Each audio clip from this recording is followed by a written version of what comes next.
எல்லாருக்கும் வணக்கம். ஸோ இன்னைக்கு நம்ம எதை பத்தி பேச போறோம்னா, ரொம்ப நாட்களாக நம்முடைய வீடியோக்களை பார்த்துட்டு இருக்க நம்முடைய நண்பர் ஒருத்தர் நேரடியாக இன்னைக்கு நம்மகிட்ட ஒரு கேள்வி கேட்டாங்க. ஏன்னா இப்பெல்லாம் நம்ம தொடர்ந்து தளபதி விஜயோடைய அரசியலை சப்போர்ட் பண்ணி ஆதரிச்சு நம்ம வீடியோக்களை போட்டு வராங்க. அதனால ஏன்னா அவங்க பழைய வீடியோக்கள் எல்லாமே பார்த்துருக்காங்க.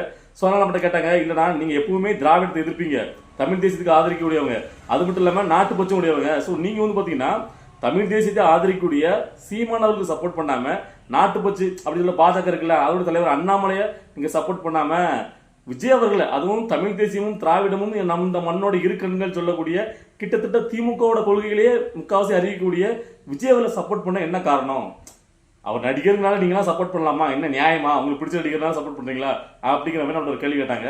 ஸோ அவங்களுக்கு அந்த இடத்துலயே நான் வந்து பதில் கொடுத்துருந்தேன், லைட்டாக கொடுத்துருந்தேன். இப்போ வந்து பார்த்தீங்கன்னா வீடியோ மூலமாக எல்லாருக்கும் தெளிவுபடுத்தணும். ரொம்ப நாட்களாக நிறைய பேருக்கு வந்து பார்த்தீங்கன்னா ஒரு டவுட் இருக்கு. ஸோ ஏன்னா இவங்க நான் முரண்பட்டு பேசிட்டு இருக்காங்க என்ன அப்படின்ட்டு. ஸோ அதனால எல்லாருக்கும் இன்னைக்கு தெளிவுபடுத்தலாம் அப்படின்னு நினைக்கிறேன். முதல்ல ஒன்று புரிஞ்சுக்கணும், நான் தமிழன், எப்பவுமே எனக்கு தமிழ் பச்சு உண்டு.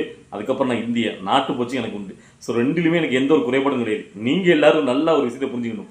ஒரு தமிழை முதல்ல ஆட்சியை பிடிக்கணும், அதிகாரத்துக்கு வரணும். அப்பதான் அவன் நினைச்சதெல்லாம் செய்ய முடியும், தமிழ்நாட்டு மக்களுக்கு நல்லது பண்ண முடியும். அதுக்கு வர்றதுக்காக சில விஷயங்கள்ல முரண்பாடுகள்லாம் தவறு இல்லை. ஆனால் அது மக்களை பாதிக்காத வகையில் இருக்கணும், எப்பவும் ஒரே நிலைப்பாடு இருக்கணும், உண்மையா இருக்கணும்.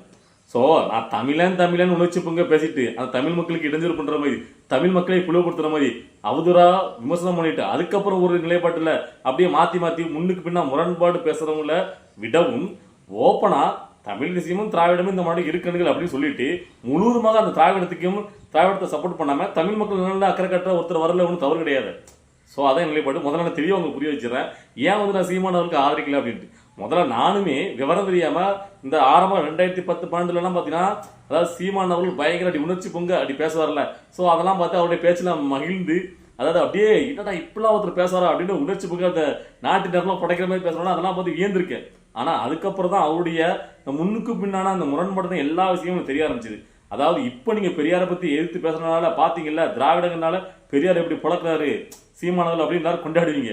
ஆனா அதே சீமானவர்கள் இந்த நாம் தமிழ் கட்சி மேடையிலேயே, வேற திமுக மேடையில கிடையாது, நாம் தமிழ் கட்சியோட ஆரம்ப காலகட்ட மேடைகள்லயே அந்த அளவுக்கு பெரியார் தூக்கி பிடிச்சி, என் பாட்டன் என் தாத்தன் எதுக்கு தமிழ வந்து பார்த்தீங்கன்னா காட்டு மிராண்டி மொழி சொன்னான்னு தெரியுமா உங்களுக்கு அப்படின்னு அதுக்கு விளக்கம் கொடுத்து, பெண்கள் எல்லாம் இப்போ வந்து பார்த்தீங்கன்னா வானூர்தி ஓட்டுறாங்க அப்படின்னா அது காரணமே எங்க தாத்தா தான் அப்படின்னு ரொம்ப புகழ்ந்து பேசியிருக்காரு. அது மட்டும் இல்ல, தமிழ் மக்கள் இப்ப சில பேர் வந்து பாத்தீங்கன்னா நம்ம தமிழ்ல வந்து பாத்தீங்கன்னா எல்லா மதங்களையும் பின்பற்றி இருக்காங்க. என்ன பொறுத்த வரைக்கும் நாத்தியங்கிற பேர்ல குறிப்பிட்ட இந்து மக்களை மத்தியும் இழிவுபடுத்துறது எனக்கு பிடிக்கவே பிடிக்காது. அதாவது நாத்திகம் அப்படின்னா நீ நாத்திகம் தவறு கிடையாது.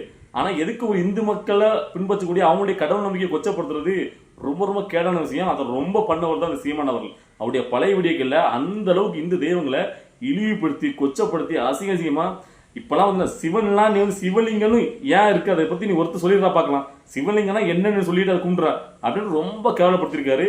ஸோ அதுக்கு அப்புறம் அப்படியே இதே நிலைப்பாட்டில் நம்ம போனா நம்மளுக்கும் தனித்தன்மை இல்லை, நம்ம அப்படியே நிலையில இருந்து மாறணும்னு சொல்லிட்டு அதுக்கப்புறம் உட்காந்துட்டு முப்பாட்டம் முருகன் என் கடவுள் முருகன் அப்படின்னு சொல்லி அதுலயும் இந்து மக்கள் எல்லாருமே இந்த முருக கடவுளை ஒரு எப்படி கும்பிடுவாங்க நீங்க பாத்திருப்பீங்க, ஒரு குழந்தை வடிவ முகத்துல சிரிச்ச முகமா இப்படிதான் எல்லா இடங்களையும் நம்ம பார்த்திருக்கோம்.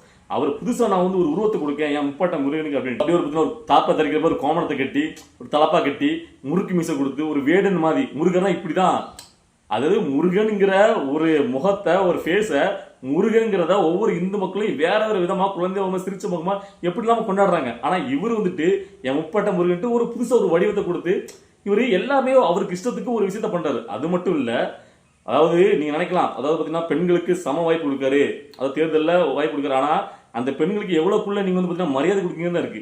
அதாவது காளியம்மாங்கிறவங்கள ஒருத்தவங்கள பிசுறு, அதுக்கப்புறம் அந்த மேடைகளை கேட்க கூட நான் பிசுறுமே அப்புறம் மசுருமே உசுருமே உனக்கு என்ன வந்திருக்கு அப்படின்னு தான் நீ அவளை ஜெயிக்க வச்சிருக்க வேண்டியதானே அவர் நின்ன இடத்துல அப்படின்னு அவ்வா இவன்னு திரும்பவும் கொச்சப்படுத்தினார் மேடையில். அதை ரொம்ப அநாகரிகம். ஓகேவா?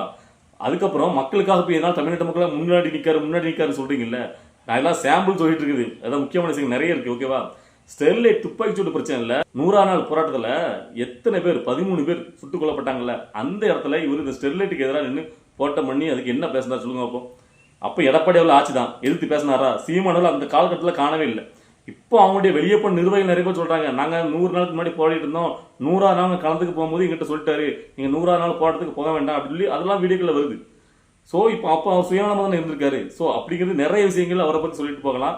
ஸோ இப்படி முன்னுக்கு பின்னா போறோம் நீங்க எல்லாம் சொல்லலாம், எப்பா அதெல்லாம் அவர் முன்னாடி பார்த்தீங்கன்னா பெரியாரிஸ்ட் அப்போ கொள்கையில பின்பற்றிட்டு இருந்தாரு, அதனால அப்போ ஆதரவாக பேசினாரு. அதுக்கப்புறம் பார்த்தீங்கன்னா அவர் வந்து பார்த்தீங்கன்னா அதுல இருந்து விலகி வந்துட்டாரு, அதான் அவரே சொல்லிட்டாரு அப்படின்ட்டு. எங்க அப்ப என்ன அவருக்கு 18 வயசு கீழே வந்துச்சா?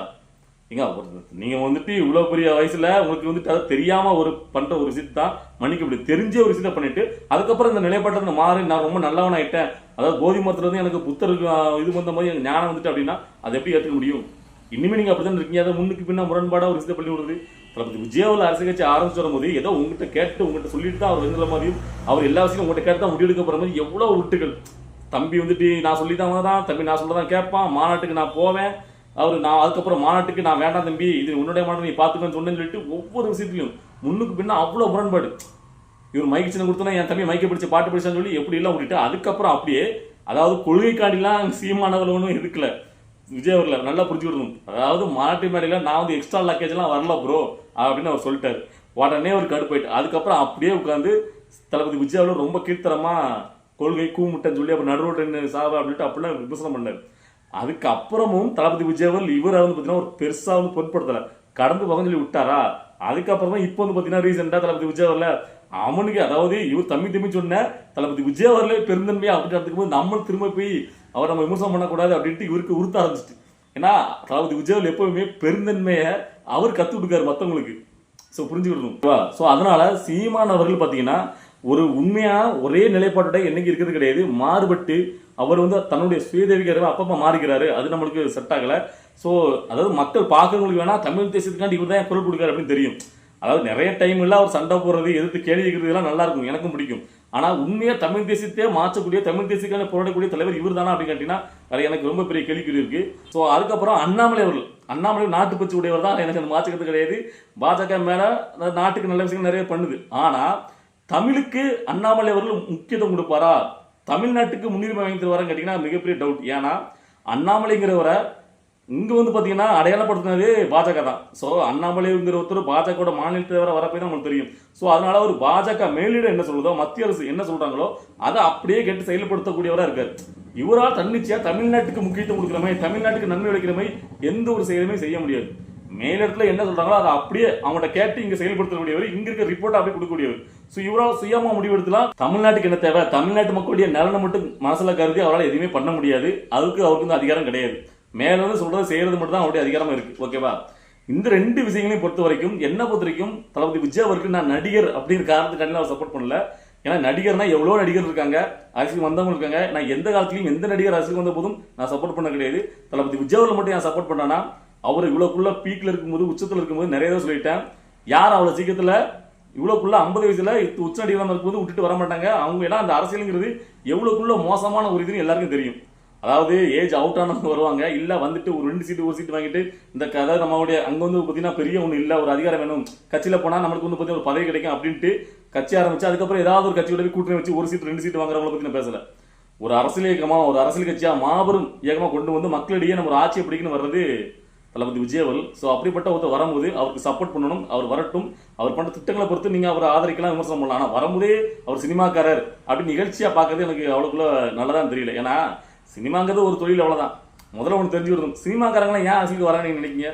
சினிமாக்காரங்களுக்கு ஈஸியா இருக்கிறது புகழ் வெளிச்சம், அவங்களுக்கு எல்லா மூளை முடுக்கெல்லாம் அவங்களுக்கு தெரியும். அது ஒண்ணு மட்டும் தான் பிளஸ்.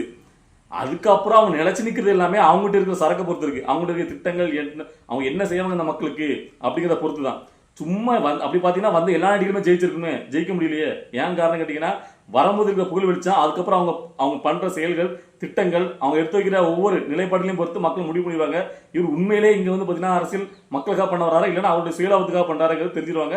அதுக்கப்புறம் அவங்க வேலையை காட்ட ஆரம்பிச்சிருவாங்க. அதுக்கப்புறம் அவரும் அப்புறம் முகமூடி கிழிஞ்சிரும், அவங்களும் பாத்தீங்கன்னா அவங்களோட சுயரூபம் தெரிய ஆரம்பிச்சிடும். ஸோ அப்படிதான் இதுக்கு முன்னாடி வந்த எல்லா நடிகருமே ஓரம் கட்டுப்பட்டிருக்காங்க.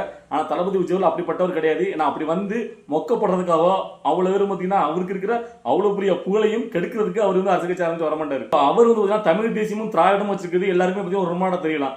ஆனா இங்க தமிழ் தேசியத்தை நிலைநிறுத்தினாலே அது கொஞ்சம் திராவிடம் தேவைப்படுது. ஏன்னு கேட்டீங்கன்னா இங்கதான் பாத்தீங்கன்னா பாதிக்கு மேல திராவிடத்துக்கு சப்போர்ட் பண்ணலாம் இருக்காங்களே. சோ அப்படி இருக்கும்போது ஒரு ஜெயிக்கணும், அதாவது ஒரு ஆட்சியை நீங்க அதிகாரத்துக்கு வந்தாதானே நீங்க நினைக்கிறதே செயல்படுத்த முடியும். ஆட்சி அதிகாரத்துக்கு வர முன்னாடியே நாம வந்து பாத்தீங்கன்னா ரொம்ப நம்ம பேசியிருந்தோம்னா இந்த ஆட்சி அதிகாரத்துக்கே வர முடியாது. சோ அவர் ஜெயிக்கணும்னு நினைக்காரு, ஆட்சியை பிடிக்கணும்னு நினைக்காரு. அதுக்கு சில சமரசங்களை அவர் பண்ண வேண்டியது இருக்கு. சோ அதனால கூட சில விஷயங்களை அவர் செயல்படுத்தலாம். அது மட்டும் இல்லாம ஏன்னா பெரியார் அவர்களை கொள்கை தலைவர் வச்சுட்டு பெரியார்ட்ட இருந்து கடவுள் மறுப்பு கொள்கையை நாங்கள் எந்த காலத்துக்கு ஏற்க மாட்டோம் சொன்னாரு.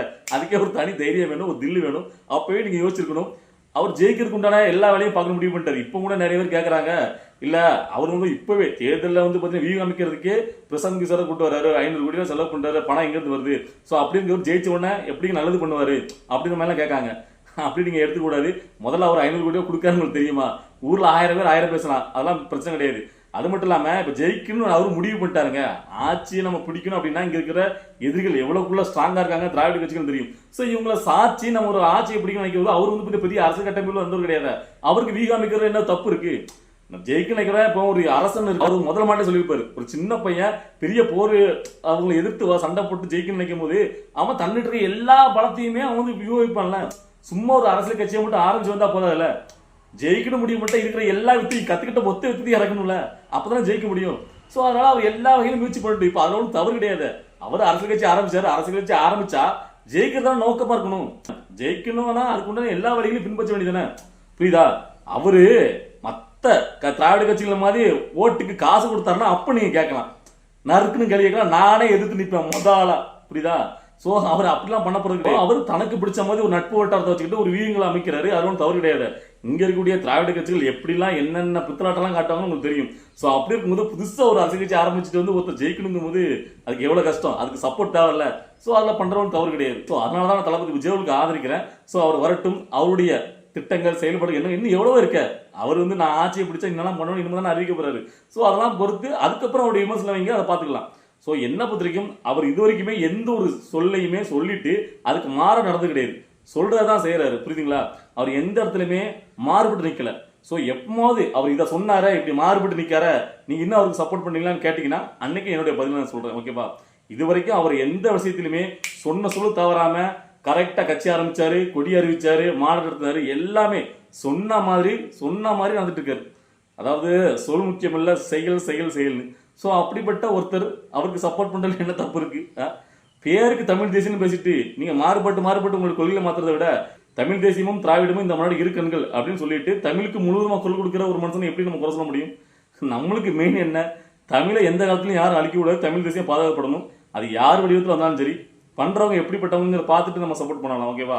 சோ இந்த வீடியோ பார்த்துருக்க தோழர்கள், இன்னைக்கு நம்ம பேசின அந்த கருத்துக்களை உங்களுக்கு ஏதாவது மாறுபட்ட கருத்து இருக்கு, இது சரி தவறு ஏதாவது உங்களுடைய கருத்துக்களை கமெண்ட்ல பதிவு பண்ணுங்க. பாய்.